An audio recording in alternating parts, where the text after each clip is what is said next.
Coming up, a new way to get tested for COVID-19 is coming your way. And later, a huge gift comes to the Iowa City School District. A famed baseball star made his mark 75 years ago today. I'll tell you more in sports. Will this holiday weekend bring warmer temperatures? I'll tell you more in weather.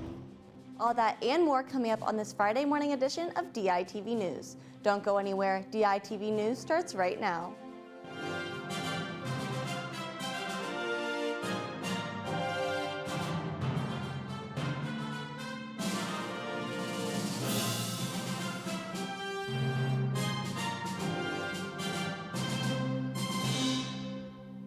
Good morning and thank you for tuning in. I'm Ashley Wheel. The FDA has just authorized a new COVID-19 test that can detect the virus with a breath sample. DITV News Director Elizabeth Nerda is in the newsroom with more. Well, Ashley, it works essentially like a breathalyzer test using a machine about the size of a small suitcase. How it works is it spots the chemical compounds associated with COVID-19 in your breath, and you get results in about 3 minutes. A single one of these machines can analyze about 160 samples per day and can be used at doctors' offices as well as mobile testing sites. Infectious disease specialists are optimistic about this new testing device, as having more options to test will make it easier for more people to get their results much faster. And how effective is this new COVID test at detecting COVID cases? Well, a study of this new test found it accurately identified 91% of the positive samples and almost 100% of the negative samples. And similar results were found in another test that specifically looked at the Omicron variant of COVID-19. It is important to note, though, that as this pandemic continues, more variants are likely to crop up that current COVID tests, like the PCR tests, are maybe less accurate, maybe less likely to accurately identify. Even with this new test, the FDA warns that negative tests cannot rule out all the infections and should be taken in context with a patient's exposure history. Back to you, Ashley. Thanks, Elizabeth. And an Iowa alum has made $1 million donation to the Iowa City School District. Board member of the ICCSD Foundation and Iowa graduate Christine Bogue created the Greatest Need Fund to help Iowa children in need at Iowa schools. These funds will be used to improve areas that may hold children back from success, as well as develop initiative programs to help students. Bogue said, quote, "I'm a big believer in public education. How do children go to school and learn if they don't have lunch? How do children learn if they don't have a way to get to school?" End quote. This is the largest donation the Foundation for ICCSD has received in the last 40 years. And the Coralville Food Pantry hosted a groundbreaking ceremony yesterday at the Coralville Methodist Church. DITV reporter Justina Borgman attended the ceremony to find out more on the new build. Behind me is the construction site for the beginning stages of the new Coralville Food Pantry. The United Methodist Church helped found the original food pantry in Coralville, and after many years of partnership, the church donated this empty lot for the creation of the new facility. For both of us, it's just a big part of who we are, and so if we can give that gift of land to the pantry, it helps us with our vision and our mission, who we are as a church, and it really helps them too. So it just seemed like it was meant to be. The community, volunteers, and staff celebrated the kickoff by eating festive food, giving speeches, creating a time capsule, and of course, digging with gold shovels. Thank you speeches and acts of gratitude for the generous donations were highlighted throughout the event. We're eager as ever to move from our existing facility and get into a space that'll be twice the size of what we're currently operating with, and that will make a huge difference for our operations. After years of deliberation about a new location, the decision was finally made, and now preparation is running according to plan. The team plans to open the pantry by late next fall.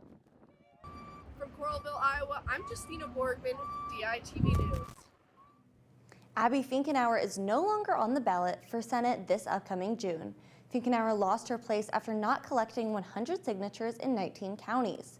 Her petition initially met the requirements, but 3 signatures were missing or had invalid dates. Judge Scott Beatty ruled that this could not be overlooked and Finkenauer could not run in the election. Beatty said, quote, "The date of signature is a requirement that shall be observed and that each signer shall add the signer's date of signing." In response, Finkenauer plans to file an overturning. There is no code in Iowa that states that lack of a date with a signature or an invalid date make the petition null. For more information about this ongoing situation, check out DITV Politics segment, Backroom Breakdown. And construction season has officially begun in Iowa City, and many roads are being repaired after a tough winter season that can damage the pavement. The construction season is kind of very dependent on the weather and kind of the type of construction that we're doing. Typically, we're kind of looking to start paving kind of in that March to April range. And then with the seasons that we've been having lately, that could extend into November, kind of where you're seeing those temperatures. Starting this summer and ending on December of 2023, Rochester Avenue will undergo reconstruction of street utilities as well as the road itself. Benefits of reconstructing that roadway was the opportunity to install new utility improvements. So we have water main, new sanitary sewer structures, as well as a storm sewer system. With that, we can do some new sidewalk improvements, and of course, the new roadway. Other construction projects include the Nevada Avenue sewer replacement and improvements to the Burlington and Madison intersections. And spring weather is finally showing up, but the winds are still making the walk to class a little rough. Lauren, can you tell us what the weather has in store this weekend? Thanks, Ashley. As you can see, the sun is peeking through the clouds this morning, and it will stay that way all day. Today we'll see a slight warm up with a high of 54. Tonight it will get chilly at 29 degrees. Tomorrow's high is 50 degrees and low is 30. Unfortunately, Easter egg hunts may be in mud puddles and rain boots this year. Sunday is looking rainy with a high of 45.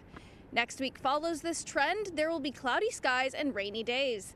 But Tuesday and Thursday, we may see the sun peeking out a bit. Temperatures will stay in the 40s and 50s after Saturday. And I heard it's a historic day for baseball today. Max, can you tell us more? Thanks, Lauren. Today marks 75 years since Jackie Robinson debuted for the Brooklyn Dodgers. DITV sports reporter Lucy Friedel has more about this historic anniversary. Friday, April 15th marks 75 years since Jackie Robinson debuted for the Brooklyn Dodgers in 1947. Every year, on April 15th, Major League Baseball teams all honor the Trailblazer by wearing his number 42 on their jerseys. Not only does this year mark 75 years since his debut, but it also marks 25 years since then Baseball Commissioner Bud Selig announced that number 42 would be retired across all of baseball. Jackie Robinson debuted on April 15, 1947 for the Brooklyn Dodgers and spent his entire 10-year Major League career in Brooklyn. He ended his career with a .311 batting average, 137 home runs, and a total of 1,382 games played. This year, the tradition of wearing number 42 continues, but with a twist. Rather than all teams continuing with their traditional colors, all number 42 will be in Dodger blue. There will be tributes across baseball, including at Dodger Stadium, where Jackie's widow, Rachel, who turns 100 later this year, will be in attendance. From the University of Iowa, I'm Lucy Friedel, DITV Sports. Iowa sophomore forward Chris Murray announced that he will test out the NBA draft process by entering his name into the 2022 NBA draft. He announced the news over Twitter early Thursday morning saying, quote, "I will be taking this opportunity to enter my name into the 2022 NBA draft while maintaining my college eligibility. My focus is being able to grow as a player in every way possible," end quote. This news follows only a few weeks after his twin brother Keegan also announced his decision to enter the NBA draft. The Hawks baseball team is hosting the first of a 3-game series today at Dwayne Banks Field. They will be taking on a 10-20 Minnesota Gophers team who has lost 5 of their last 7. Iowa plans to throw the South Dakota State transfer Adam Mazur. The right-handed redshirt sophomore currently has a 2-2 record and a 3.33 ERA. The Hawks swept the Gophers last year in Iowa City, scoring 31 runs to Minnesota's 2 in their only 3-game series. The Hawks look to repeat this throughout today and the rest of the weekend. Sophomore Adeline Kenlin scored a 9.95 to tie for second at the NCAA Individual Beam Final. This ties Kenlin's season-high score, making it the highest beam score by a Gym Hawk at the NCAA meet in program history. The Iowa City native finished behind Olympic gold medalist Suni Lee, and her finish is the highest score from a Gym Hawk in history. Come back for more on Monday for an update on Hawkeye softball and baseball. Back to you, Ashley. Thank you for tuning in to DITV News, and have a good day.